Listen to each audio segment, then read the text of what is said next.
আপনি কি জানেন আজ থেকে প্রায় ৮০০ বছর আগে পবিত্র ভূমি মদিনায় ভয়ঙ্কর আগ্নেয়গিরি অগ্নুৎপাত হয়েছিল? কি জানেন না, তাই তো? তাহলে আমি বলছি, না টেনে পুরো ভিডিওটি দেখতে থাকুন। ১২৫৬ সালে মদিনা শহরের অদূরে ভূগর্ভ থেকে নির্গত হয় ভয়ঙ্কর আগ্নেয়গিরি, যার স্থায়িত্ব ছিল প্রায় ৫২ থেকে ৫৩ দিন। সে সময় কয়েক হাজার কিলোমিটার জুড়ে বিস্তৃত হয়ে পড়ে এই আগ্নেয়গিরি। এমনকি একসময় এই লাভা গড়িয়ে চলে আসে মদিনা শহরের খুব কাছাকাছি। প্রচন্ড ভয়াবহ অবস্থা।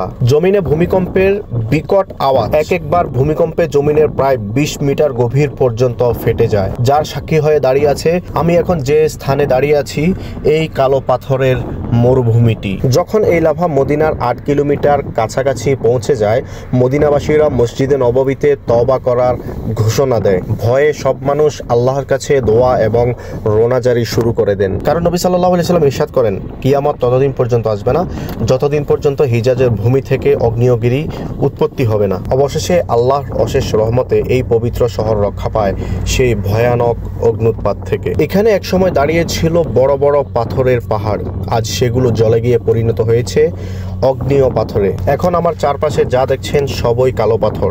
এ যেন এক বিশাল কালো পাথরের সাগর। আর এই পাথরগুলোকেই বলা হয় আরবিতে হাররা, মানে শান্ত হয়ে যাওয়া আগ্নেয়গিরি।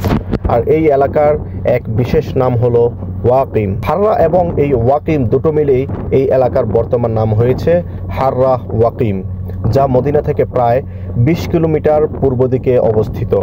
আমার হাতে যে পাথরটি দেখতে পাচ্ছেন, এটি যদি জ্বলন্ত না হতো, অর্থাৎ এই পাথরটি যদি তার অরিজিনাল শেপে থাকতো, এটির ওজন কমপক্ষে ২৫ থেকে ৩০ কিলো হতো। কিন্তু এটি আগ্নেয়গিরিতে অঙ্গার হয়ে যাওয়ার কারণে, কয়লা হয়ে যাওয়ার কারণে এই পাথরটি মাত্র ৩ থেকে ৪ কিলো ওজনের মতো লাগছে। আপনারা দেখতে পাচ্ছেন আমি এক হাতে এটিকে বহন করছি, যদিও ক্যামেরাতে কেমন লাগছে জানি না, কিন্তু আমি ফিল করছি এটি মাত্র ৩ থেকে ৪ কিলো ওজনের মতো লাগছে। সৌদি আরবের সবচেয়ে বড় লাভা ফিল্ড হচ্ছে হাররাত রাহাত, যা মদিনা থেকে প্রায় ৩০০ কিলোমিটার দক্ষিণে অবস্থিত। আর আমি যে স্থানে দাঁড়িয়ে আছি এটি হলো হাররাত ওয়াকিম, যা হাররাত রাহাতেরই একটি অংশ। উল্লেখযোগ্য যে এই হাররাত রাহাত বা হাররাত ওয়াকিম ২০,০০০ বর্গ কিলোমিটার জুড়ে বিস্তৃত। এটি ছিল মদিনার আগ্নেয়গিরির ইতিহাস। আজকের ভিডিও এখানে শেষ করছি।